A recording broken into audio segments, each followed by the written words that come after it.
êtes président de la Confédération des coopératives d'habitation de l'Estrie. Pas de l'Estrie, mais du Québec.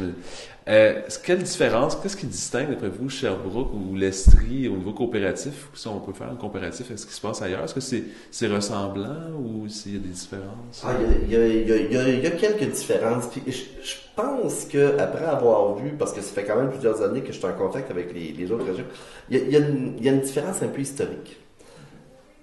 À Sherbrooke puis en Estrie, les coopératives sont venues au monde avant les groupes de ressources techniques. Les groupes de ressources techniques, ce qu'on appelle les GRT, c'est des groupes qui ont été formés, subventionnés par le gouvernement pour aider au développement des coopératives et des organismes à but non lucratif en habitation.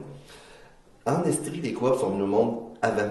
Puis quand les groupes de ressources techniques sont arrivés, on les a utilisés comme outils, mais en Estrie, différemment des autres régions, ça a toujours été les coopératives qui ont été les meneurs, les leaders de leur propre développement. C'est une petite différence qui fait en sorte que, je sais pas, on a développé un petit peu plus l'esprit d'entrepreneuriat. Ça va de soi pour nous autres. Il y a eu, dans les projets vraiment innovateurs en Estrie, là, je te dirais qu'il y a à Racine, la coopérative, la coopérative des aînés de Racine, elle s'appelle la Brunante, ok? Donc, une petite coopérative de solidarité pour des personnes de 75 ans et plus. Donc, ça a été un modèle très innovateur en Estrie, ok? Donc, premièrement, faire une coopérative avec des personnes âgées parce qu'on pense qu'ils sont capables de contribuer. Puis, Racine, c'est un petit milieu, c'est un petit village, Racine, là. Donc, mais la communauté, c'est ça une coop de solidarité aussi, hein? Il y a les membres utilisateurs et la communauté, les membres de soutien qui viennent là, aider. Donc la communauté de Racine a décidé qu'il allait soutenir un projet comme ça. Donc faire une coop de solidarité pour personnes âgées, c'est un modèle qui est assez innovateur, ça vient de l'Estrie et ça a fait des petits. Hein? Ça a fait des petits, il y en a d'autres à Sherbrooke. Après ça, dans l'innovation, il y a l'Estudiantine. Okay.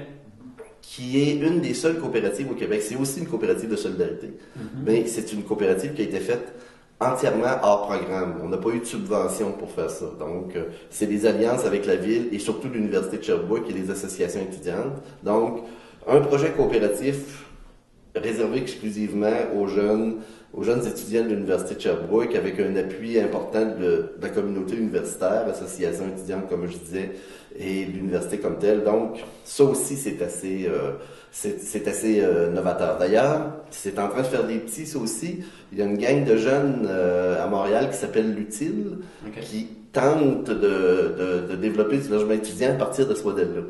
Donc ça, c'est aussi assez intéressant. Bon, c'est sûr qu'en Estrie, à ce temps, c'est plus vraiment une innovation, là, ça fait tellement longtemps, mais des coopératives de grande taille. OK. La coop des cantons, la rive gauche, coop des cantons, 260 logements. Rive gauche, 200 maintenant. On a été comme les premiers, pas les premiers, mais à faire en sorte que les coops de grande taille obtiennent un peu de crédibilité. Là, Bon, là, on s'est fait dépasser allègrement. Il y a une coop à Montréal de 860 logements. OK, donc ça s'appelle Village, d'ailleurs, c'est le Village Clover Lake. Donc, mais tu sais, il y a des briques qui ont été posées en Estrie pour que ça rayonne un petit peu comme ça.